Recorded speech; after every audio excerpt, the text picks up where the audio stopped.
Hello there, Sev here from Motorhome Dealer Group, and welcome to this video guide on using the grip control feature as found in third generation Renault Master vehicles. It could well be in a Renault Traffic as well, of course.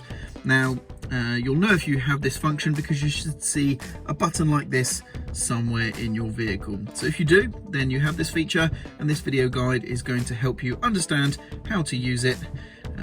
Now, like always, this isn't a troubleshooting video or anything like that. For any more detailed instructions, please do refer to the manual or seek the help of a technical professional. Anyway, with that said and without any further ado, now let's just get started.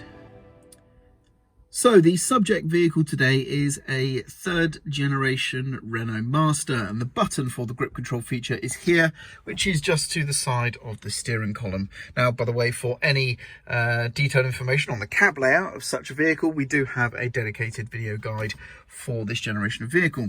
So I'm going to turn the vehicle ignition on so that we can see the information here on the dashboard area. And as you see, when we start up, you see here it says standard highway mode. Now that is part of the grip control feature.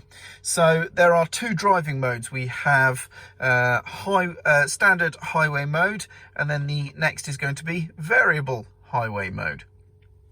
So standard highway mode is how you're going to want this system in most cases. This is for driving on solid road surfaces like tarmac and asphalt and anything else like that, any other paved roads, concrete, like I say, typical driving conditions in the dry as well. And you're not really going to need to touch anything or play around. Now, if you're going to be driving in mud, sand, gravel, grass, anything softer than a hard road surface, press this button here like so.